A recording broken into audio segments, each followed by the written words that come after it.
चलिए sir, now जैसे हमने पिछले लेक्चर में देखा था, तो ये है हमारा 11th फिजिक्स का एक लेक्चर है सर हमारा।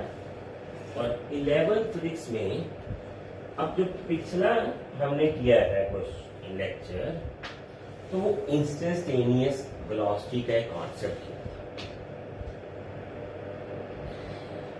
तब मैंने आपको एक डेरिवेटिव कॉन्सेप्ट का नाम दिया था और मैंने बोला था कि ये एक मैथमेटिक्स टूल है और अगर आप इसकी मास्टरी नहीं करोगे तो आपको फिजिक्स का बहुत सारा पार्ट अच्छे से समझ नहीं आएगा, खास करके मेडिकल स्टूडेंट्स।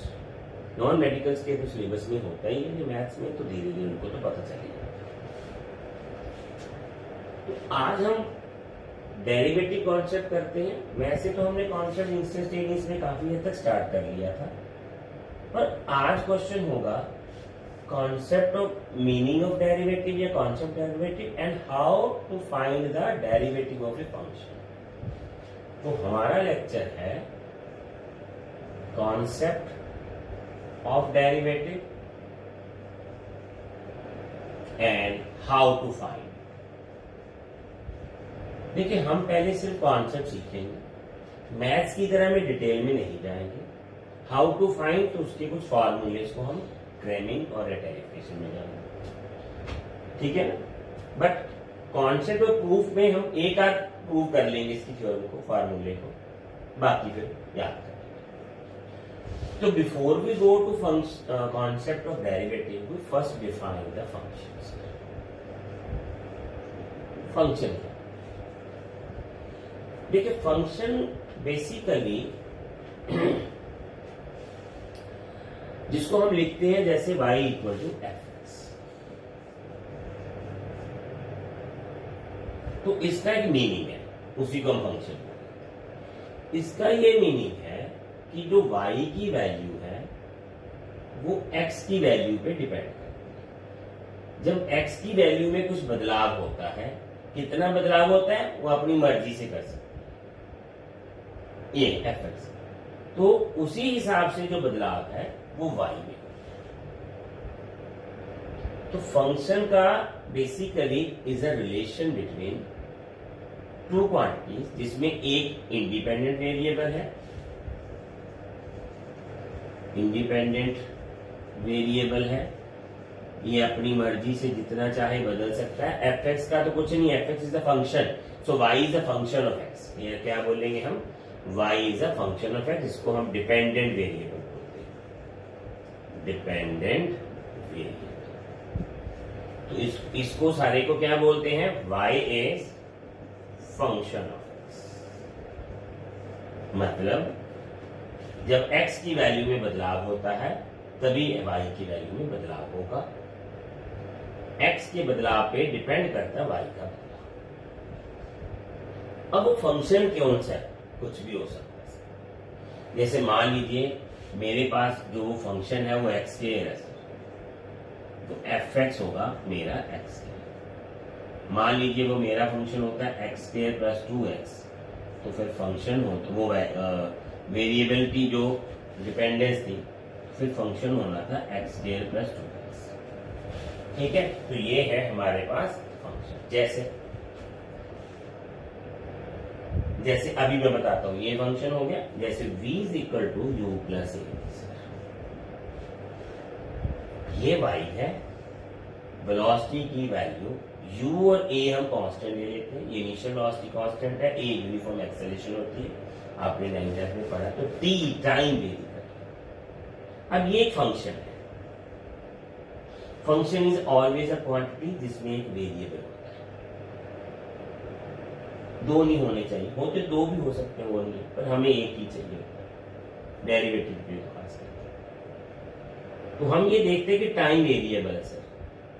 टाइम के चेंज होने से वेलोसिटी बॉडी बदल गई। इनिशियल वेलोसिटी तो बदल नहीं सकती, वो तो कांस्टेंट है। एक्सेलरेशन यूनिफॉर्म ले ली, +1 2 का सिलेबस ही यही है। नॉन यूनिफॉर्म एक्सेलरेशन हम करेंगे ही। एक्सेलरेशन एक फिक्स है, तो टाइम जैसे जैसे चेंज होगा ये चेंज होगा। अब ये आ गया आपका v is function of t, जहां t वेरिएबल है और v उसी के हिसाब से बदलता है। बट f ऑफ t क्या है? Basically u plus a। तो ये फंक्शन को ऐसे बोलने का v, जैसे डिस्प्लेसमेंट है s is equal to ut plus half at। अब ये वेरिएबल तो एक ही है पर ये दो जगह पे है, कोई दिक्कत नहीं, हमें कोई प्रॉब्लम नहीं। तो s is f of t लिखेंगे। जैसे जैसे t वेरी करेगा displacement of the body very करेगा। आपने ये पढ़ा हुआ फार्मूला तभी लिखा, ठीक है। तो वेरिएबल में एक तो इंडिपेंडेंट वेरिएबल है, ये जितना चाहे बदल सकता है। यहाँ t 1 सेकंड 2 सेकंड 10 सेकंड 15 20 40 मान लीजिए वो चल ही रही, ठीक है, काफी देर, तो उसी हिसाब से v बदलती जाएगी जैसे जैसे टाइम लगेगा। टाइम के बढ़ने से v की वैल्यू चेंज हो रही है। पर अगर टाइम चेंज हो रहा है तो मान लो मोशन चेंज होनी बंद हो गई, उसने मोशन करनी बंद कर, तो टाइम चेंज होना बंद हो गया, तो फिर वेलोसिटी भी बंद होगी चेंज होना, ठीक है ना। ये डिपेंडेंट वेरिएबल है, खुद से नहीं बदल सकता, ये खुद से बदल सकता, आपने फिक्स कर दिया, ठीक है। तो ये फंक्शन की वैल्यू है। अब कॉन्सेप्ट क्या है सर? बस ये एक छोटी सी बात देखिए, बोर्ड पे सब कुछ हो चुका है, निगाह डाल दीजिए बोर्ड पे, फिर तो मैथमेटिकल लिख देंगे सर। हमें एक चीज चाहिए, सिंपल सी बोल के बता रहा हूं, ध्यान से सुनिए। इंडिपेंडेंट वेरिएबल चेंज होता है, डिपेंडेंट वेरिएबल की वैल्यू आती है वो भी चेंज होता है। ध्यान दे दिया आपने बात? जब एक यूनिट इंडिपेंडेंट वेरिएबल बदलेगा, एक यूनिट वेरिएबल बदलेगा और वो बदलाव बहुत छोटा होना चाहिए, तब y कितना चेंज होगा, ये derivative. What is the derivative है? Rate of change of dependent variable with respect to independent variable. With respect to मतलब इंडिपेंडेंट वेरिएबल चेंज हो रहा है और उसके एक यूनिट के बदलाव से y में कितना बदलाव आता है उसको बोलते हैं। चलिए हम सिंपल लिख लेते हैं सर। ये देखिए डेल्टा एक्स, यानी इधर स्मॉल चेंज, डेल्टा तो मीनिंग हमने पीछे लिख लिया था ना एक लेक्चर पहले। तो y में सर बदलाव आया डेल्टा y, एक पे कितना आया delta y bye delta x, और जो डेल्टा एक्स बदलाव है ये हमने नियरली जीरो ले लिया, तो इसी को तो डेरिवेटिव बोलते हैं ना सर। यही तो पीछे किया था, यही तो किया था अपने पीछे, ठीक है ना। तो delta Y by delta X then delta X nearly zero. पर इसको जो बोलने का वे है, मैं पिछले लेक्चर से लगा, बोरिंग हो रहा होगा, कंफ्यूजन दिमाग में हो रही है, पर बहुत जरूरी है किसी का। इसको बोलते हैं rate of change, rate of change dependent variable with respect to independent. Rate का मतलब क्या है कि जब डेल्टा एक्स एक चेंज होता है, जैसे डेल्टा एक्स चेंज हुआ तो डेल्टा वाई आया उसका चेंज। अगर चेंज इन एक्स 1 यूनिट होता तो कितना चेंज आता वाई में, डेल्टा वाई में डेल्टा एक्स। अगर ये बोलना आ गया तो आप +1 फिजिक्स में बहुत आगे जाओ। दोबारा फिर ध्यान से देखो, rate of change of dependent variable with respect to independent variable. आपको अच्छे से समझ लगा मेरा? दोबारा देख लें। डेल्टा एक्स अगर चेंज आया तो चेंज इन डिपेंडेंट वेरिएबल कितना आया था, डेल्टा वाई। एक आता चेंज एक्स में तो कितना आता, delta Y by delta x. अब delta Y by delta x को क्या बोलेंगे, rate of change of dependent variable with respect to independent, with respect, उसके हिसाब से चेंज निकलता है। क्योंकि डेल्टा एक्स वेरी स्मॉल है, हमने कल भी लिमिट, इसके पिछले लेक्चर में भी लिमिट डाल दी थी इसकी कि delta X will be very small. तो इसको derivative, derivative of y, derivative of y with respect to x। ठीक है सर, क्लियर। अब इसको मैथमेटिकल लिखने का तरीका देखिए, ये वाला, ठीक है ना, यहां से सिंपल है वैसे। अब इसको कैसे लिखेंगे हम, देखिए सर, ध्यान से देखो, y इक्वल टू एक्स, मान लीजिए आपने x में इतना बदलाव किया डेल्टा x, तो उसको भी ऐसे लिखेंगे ना, फंक्शन ऑफ x। फंक्शन ही लिखेंगे, फंक्शन तो आपको पता लग ही गया। अब ये f में लिख देंगे, और ये मान लीजिए 1 है, तो 2 में से 1 माइनस करते, delta Y F delta X minus F of X. ठीक हो गया।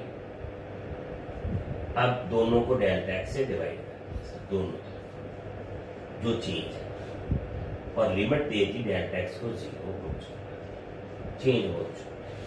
इसको क्या बोलेंगे सर, डेल्टा। कैसे निकालेंगे, ऐसे चीज,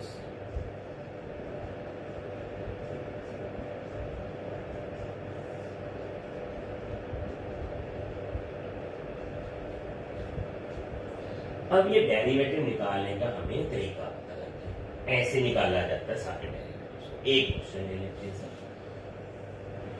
एक क्वेश्चन में बनाएंगे थ्योरम, तो y ले लिया सर 4x, आप बोलोगे ये तो ऐसे लिख दिया, ये कैसे, देखते हैं सर, ये fx और ये x। अब dy by dx में तो ये डालना ना हमने, वही कर लेते हैं।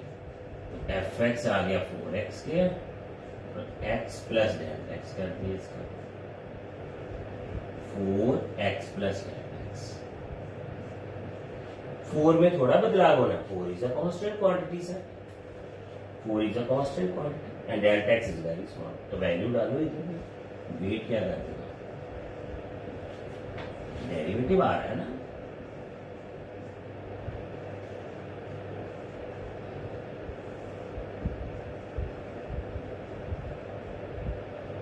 डाल दी वैल्यू, ओपन करो ब्रैकेट्स को,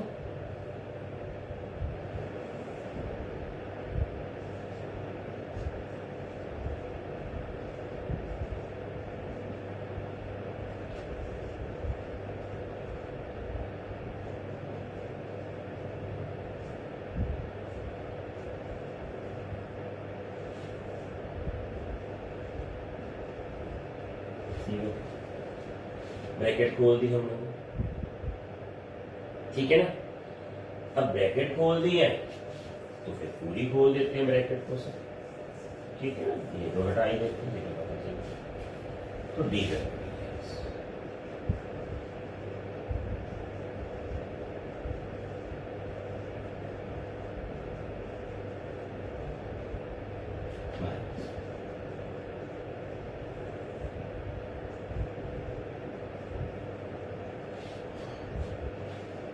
ये तो कट गया सर।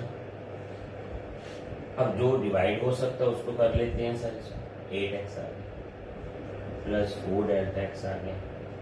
अब ये कंडीशन तो बाकी है ना सर हमारे पास, नीचे में कट गया, तो इसका मतलब क्या है सर, वेरी वेरी स्मॉल, बहुत छोटा है, नियरली 0 है सर, बहुत ही छोटा है, नेग्लेक्ट कर देते हैं, नेग्लेक्टिंग ये चलता है इसका। तो डेरिवेटिव कभी भी पूरा एग्जैक्ट आंसर नहीं देता, क्योंकि हम नेग्लेक्शन ले रहे होते हैं। तो 8x बचा। अब ध्यान से देखना, मैं 8 को क्या लिख रहा हूं,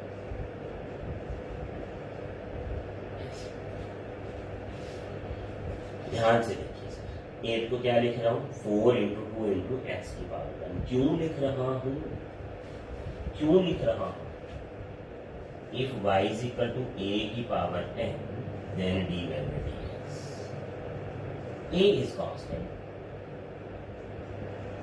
x n minus 1। आ जाओ सर, ये रहा a हमारा, और ये रहा n,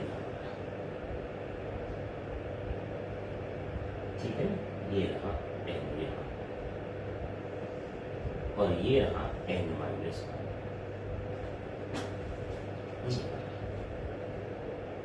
ये तो मैंने ना गलती कर दिया, सॉरी सर, ठीक है ना। तो ये था 4x y equal to n, ये था यहाँ 4x, वो लिखने की गलती हो गई थी। ये रहा ये और ये रहा n। अब आ गया हमारे पास a, ये रहा a, ये रहा आपका n माइनस 1, और ये रहा ये n। क्या आना था आगे, ये लिखना था 2 नहीं n ऐसे, ये यहाँ थोड़ा सा उलझ गया, दोबारा बोल के करना। अगर आपके पास function of y is equal to a x की पावर n, तो डेरिवेटिव होगा a तो वैसे ही आएगा, पावर आगे आ जाएगी, x के ऊपर n माइनस 1 आ जाएगा, क्योंकि यही हमने अभी पीछे प्रूव किया। तो देखिए x के ये प्रूव करके लाए थे यहाँ से, ये इसका डेरिवेटिव। अगर ये फॉर्मूला देखें तो ये a, ये n और ये n माइनस 1। चले, थोड़ी कंफ्यूजन है, मेरे को लग गया था, आपको भी लगा होगा कहाँ मिसअप हो गया, कोई बात नहीं सर। 3x की 4 ले लेते हैं सर, dy बाई dx, 3 ऐसे ही, a ऐसे ही आएगा, पावर आगे आएगी, और 4 minus 1, 3 into 4x cube, 3 into 4 आ गया आपका 12x, सीधा डेरिवेटिव। अब वो कुछ नहीं करना हमने,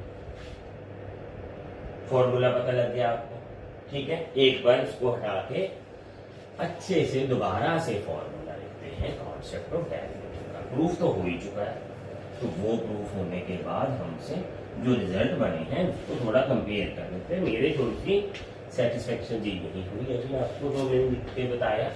तो मेरे पास था y(x), ये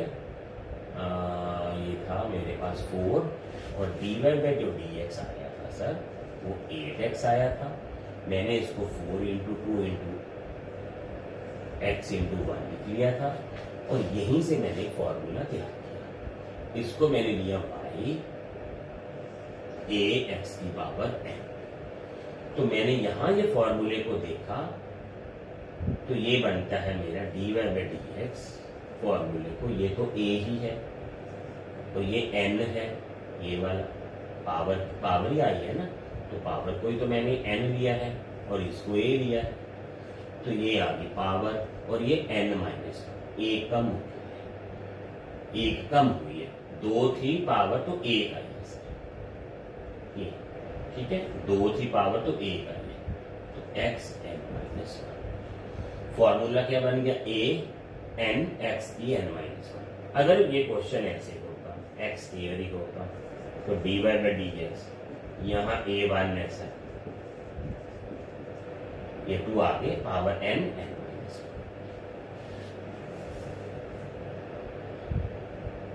1, n इंटू n माइनस 1, ठीक हो गया। अगर ये क्वेश्चन ऐसे होता 4x प्लस 1, तो जहां x ना हो उसका डेरिवेटिव 0, क्योंकि वो तो वेरिएबल ही नहीं है, कांस्टेंट वैल्यू वो कहां वेरी करेगी, जो वेरी कर रही है वैल्यू वही आगे चलेगी, बाकी तो कैंसिल हो जाएंगे आपकी, तो वो जरूरत ही नहीं। तो dy बाई dx हमारे पास क्या आ जाएगा, 4 इंटू 2 x की 2 माइनस, वो वेरिएबल नहीं है, छोड़ दो, डेरिवेटिव नहीं आएगा, इतना सा इसमें एरर चलता रहता है। ये आ गया। अब मान लीजिए डिस्प्लेसमेंट मेरे को दे दिया ऐसे, x 2t cube 3t square minus 4t plus, तो मेरे पास तो ये अलग अलग जो वेरिएबल जैसे वो आया था ना ut plus half at square, तो ये सबका ऐड होके तो आ गया मेरे पास, क्या दिक्कत है इसमें, कोई दिक्कत नहीं है। dx बाई dt करेंगे, अब हम वेरिएबिलिटी को ऐसे निकालेंगे ना, t वेरी कर रहा है, तो dx बाई dt लिखेंगे, यहाँ dy बाई dx लिख लेते, फर्क तो नहीं है बिल्कुल।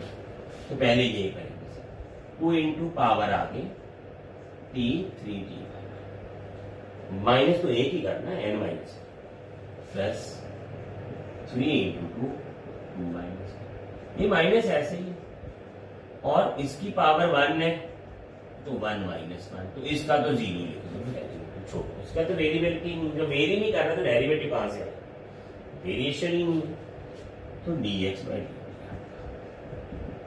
ये क्या बन गया 60, ये क्या बन गया 60, और ये माइनस 4। आप देखिए सर t की पावर 0 बन गई, अब t की 0 तो साहब जी 1 होती है, t खत्म हो जाए, किसी t की पावर 0 आ गई तो उसका आंसर 1 है, तो यही ऐसे। आगे से क्या याद रखेंगे, जहां एक t होगा पावर 1 होगी तो जरूरत ही नहीं, ठीक है ना, 1 नहीं होगा, तो ये आंसर। क्या दिक्कत आई हमें, ये 3 ये लगा दिया इसका, ये जहां क्यूब होगा ये आ जाएगा आंसर, जहां पावर 1 होगी तो फिर वो आएगा, टी खत्म हो जाएगा, ये दिक्कत सकती है, ठीक है, पता चला ये डेरिवेटिव अच्छे से क्लियर हो गया होगा। तो ये अब तो सीधे फॉर्मूले याद करेंगे ना इसके, डेरिवेटिव का कॉन्सेप्ट और मीनिंग तो समझ चुका है। अब ये ठीक है, मान लीजिए आपके पास जो y है वो है 4x स्क्वायर 2x की पावर 3, ये आ गया। अब ब्रैकेट की पावर, तो इसका एक मेथड है याद करना, dy बाई dx, पावर पहले सॉल्व करेंगे, bracket 3 4x square plus 2x 3 minus 5, वही मेथड, n x की पावर n माइनस 1। अब आ गया मल्टीप्लाई, अब इस ब्रैकेट को भी सॉल्व करना है, ये आ जाएगा आपका 4 into 2 x minus 2 minus plus 2 into 1, क्योंकि जहां पावर 1 हो सीधा 1 लगा, तो समझ लगा। अगर आपको ब्रैकेट दिए हो, ब्रैकेट की पावर दी हो, वेरिएबल फंक्शन जो ब्रैकेट में है उसकी पावर हो, तो पहले पावर सॉल्व कर लो n इंटू वो वाला, बाद में ब्रैकेट के अंदर का फंक्शन सिंपल सॉल्व कर लो, तो ये बन गया 3 4x स्क्वायर प्लस 2x2, ये बन गया 8x प्लस 2, ये आ गया इसका डेरिवेटिव। पता चला आप इसको डेरिवेटिव का, डेरिवेटिव जो कॉन्सेप्ट्स है ये बहुत इंपॉर्टेंट है अब आपके लिए, आगे जो क्वेश्चंस करने हैं अपने डेरिवेटिव से, ठीक है, जितने भी क्वेश्चन करोगे आपको डेरिवेटिव का इसी तरह से करना पड़ेगा। अब ये क्वेश्चन करते हैं सर, ये वाला, इसमें कुछ क्लैरिटी आएगी आपको तभी करना। देखिए सर, y को पावर में लिखना जरूरी है, और dy बाई dx तो फिर पावर ही सॉल्व करनी है,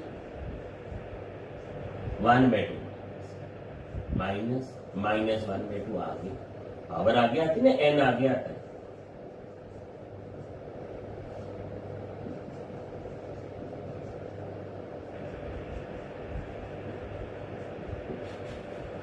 कोई बात नहीं, हमें क्या दिक्कत, हमने तो रूल्स के हिसाब से चलना,